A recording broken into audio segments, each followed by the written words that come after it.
Olá, meus caros, aqui é o Corvo. Até o presente momento eu não havia abordado nada relativo a Star Wars no canal porque, honestamente, creio que há muitos outros produtores de conteúdo fazendo isso com frequência na rede, possivelmente de forma exclusiva e com excelente conhecimento de causa. Neste sentido, eu nunca me senti apressado a discutir a obra aqui, o que provavelmente ainda farei mais vezes, mas apenas à luz dos episódios 4, 5 e 6, que são aqueles que de fato me permitem fazer meditações melhores e me oferecem um tipo de cinema realmente atrativo para o meu paladar no campo do sci-fi. Sendo claro e honesto com vocês, eu não sou membro de nenhuma igrejinha de Star Wars e não me sinto na obrigação de agradar absolutamente nenhum fã que esteja ouvindo este podcast. Ele comunica apenas impressões pessoais e não universalizáveis. Apenas isso. Opiniões às quais eu tento embasar a partir de observações feitas a questões técnicas que não sejam apenas a reafirmação do que acho sobre determinado assunto. Quando algum crédito merece ser dado, ele é dado devidamente por algum motivo, e portanto o que eu faço é apontar, logo após o elogio, o elemento material, factível, que me faz tecer comentários generosos.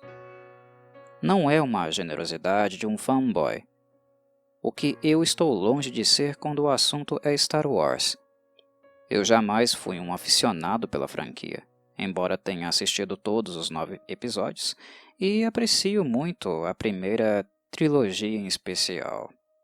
Ela possui alguns pontos de destaque, os quais eu não tenho o menor problema em apontar, porque eles independem de um nível elevado de fidelidade com a franquia. Para reconhecê-los, basta conhecer um pouquinho de cinema e ter disposição para pensar sobre ele. O que falarei hoje sobre Star Wars, em tom acentuadamente cortês, é sobre um Sith, por sinal. Aquele que para mim foi o mais emblemático de toda a franquia. E sim, considero-o muito mais emblemático que Palpatine, que é de fato o grande vilão deste universo.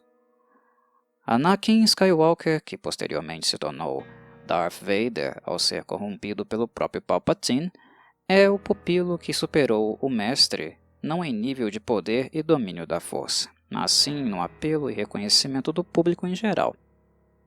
Sua imagem se tornou por décadas um dos símbolos centrais de todo o marketing feito na franquia, e isso já diz muito. Mesmo quando ele não está presente na sua forma Sith, quando Star Wars é mencionado em qualquer papo de boteco e roda de amigos, uma das primeiras imagens mentais que temos de cara é a de Darth Vader. E por isso insisto, não é qualquer coisa, é um dado relevante, pois indica que o personagem passou a ocupar o imaginário popular. E quando digo imaginário popular, não me refiro apenas aos fãs da franquia, mas principalmente àqueles que não necessariamente são, ou seja, o público leigo, casual. Eu creio ser importante lembrar que o segredo do sucesso de uma franquia, a princípio, não é apenas o seu fandom. É também um impacto gerado no público que ainda não estabeleceu algum tipo de fidelidade e provavelmente tem interesses outros, não tem esse interesse exclusivo com essa franquia a ponto de assistir apenas a ela, consumir apenas a ela e não se envolver com outras produções de ficção científica da mesma roupagem. O fandom de Star Wars já é um retorno financeiro assegurado, em termos de arrecadação com os vários produtos mercadológicos produzidos que extrapolam os próprios domínios cinematográficos. Star Wars é uma brand, uma marca, e ela não visa apenas o seu público consumidor fidelizado. Ao contrário, o que importa é justamente aquele que ainda não se fidelizou, pois é ele que aumenta a margem de lucro esperada. Obviamente, a base de fãs fiel é aquela que dá subsídios para que a franquia continue sólida, a longo prazo. Mas para ter se tornado franquia, para início de conversa, a recepção do público externo foi essencial neste sentido. Sem a aprovação dos não aficionados, que possivelmente se tornaram depois de ver os filmes, é claro, não haveria perspectiva de expansão.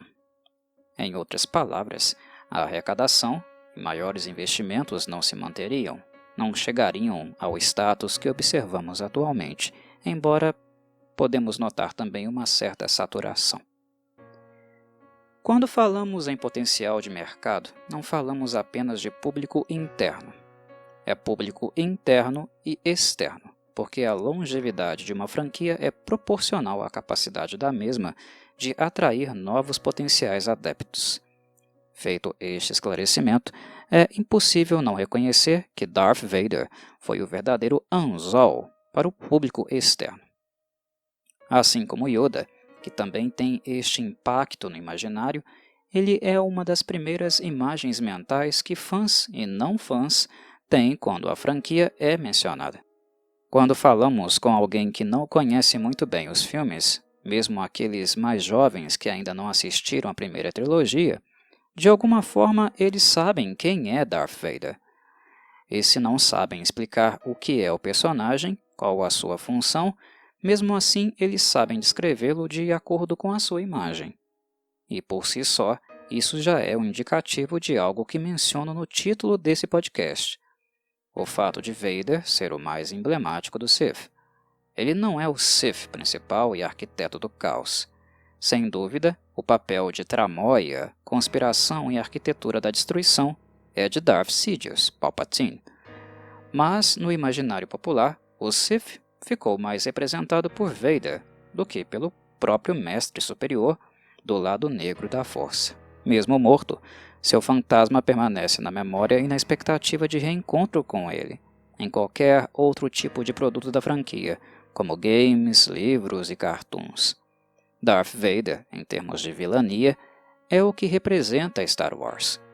E o motivo da constatação deste fato não é a percepção da base de fãs, repito, é a percepção de quem não é fã e não tem muita noção de quem é o personagem. Mas mesmo assim, ele ainda é reconhecido e atrai certo interesse, uma pequena abertura para alguém, em um dia qualquer, comprar o filme e matar a curiosidade. Descobrir quem é esse vilão de capacete negro e respiração cavernosa que as pessoas tanto falam. Por tudo o que eu disse até o momento, é inegável que a imagem do personagem fez toda a diferença. Negar que a imagem, ou seja, o figurino dele, seja algo relevante para o seu sucesso é pura tolice. É negar o óbvio, que está bem diante de nossas forças. Mas bem, é isso que explica o fato de Darth Vader ser tão emblemático. É neste ponto que eu queria chegar. E para afirmar, categoricamente, que não. Não é apenas por isso, embora a imagem dele também conte. A imagem de um vilão não garante a ele vida longa, mas apenas uma vida de curta duração em termos comerciais.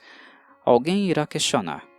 Ué, Corvo, você acabou de dizer que a imagem de Darth Vader é presente e forte no imaginário do público em geral, até daqueles que são leigos e nunca assistiram aos filmes. Sim, eu disse isso. Mas o que é preciso notar também é que isso tem se mantido por 43 anos, sem a ajuda de mídias de grande acesso como os filmes. Após 1983, Darth Vader aparece em quadrinhos, cartoons, games e etc. Mas estes formatos não atingem um público tão grande quanto o cinematográfico, e mesmo assim, Darth Vader continua sólido como símbolo do Sith. Não foi algo que começou ontem. E percebam que o traje de Darth Vader, embora emblemático, é bastante minimalista também. E não é, de forma alguma, um produto tecnologicamente avançado, embora para 1977 e os padrões daquela época, ele também não seja dos piores.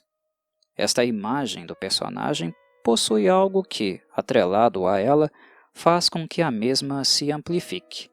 Nesta superfície, casca negra e robótica, que é o corpo desfigurado e destruído de Anakin Skywalker, há outros elementos auxiliares que amplificam a percepção externa que temos do personagem.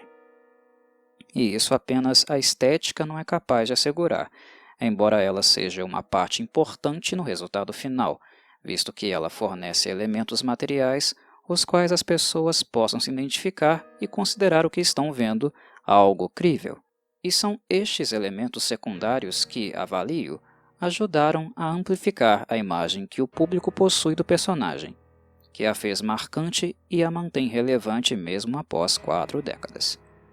Com toda a CGI atual, inúmeras obras de ficção científica com potencial tecnológico superior aos limites históricos impostos pela década de 70, poderíamos pensar, por exemplo, em uma atualização do personagem, uma versão 2.0, mais adequada e coerente com os avanços da ciência, certo? Errado. Totalmente errado. Simplesmente porque Darth Vader não precisa disso. Ele continua sólido, mesmo que em termos estéticos e tecnológicos nós pudéssemos avaliar que seu traje estivesse ultrapassado. A questão é que, na essência, o traje é apenas uma superfície. E o que de fato dá a solidez deste Sith, em termos de popularidade, é o que está abaixo, as profundezas. Serei questionado novamente. Ora, mas se é aquilo que está abaixo do traje, então o que está acima não teria tanta força como tem. Faz sentido dizer isso, mas na prática, o que se observa é que o interno fortalece o externo. É algo dialético. O que torna Vader tão marcante é uma espiral onde elementos externos se misturam com os internos. O interno em relação ao externo e o externo em relação ao interno é algo dialético. O que é externo ajuda e atrai interesse para o que é interno, e o interno também possui esse movimento contrário de enriquecimento do externo. O externo já é consistente, mas imagino que se fosse outros atores, que se não fosse David Prowse e James Earl Jones abaixo do construto robótico que mantém este zumbi vivo e ativo, a imagem externa dele não teria o mesmo impacto, não teria se tornado tão titânico e talvez não fosse tão marcante. E relembro, continua marcante até hoje, mesmo que o aspecto estético tenha ficado obsoleto. Percebem onde eu quero chegar?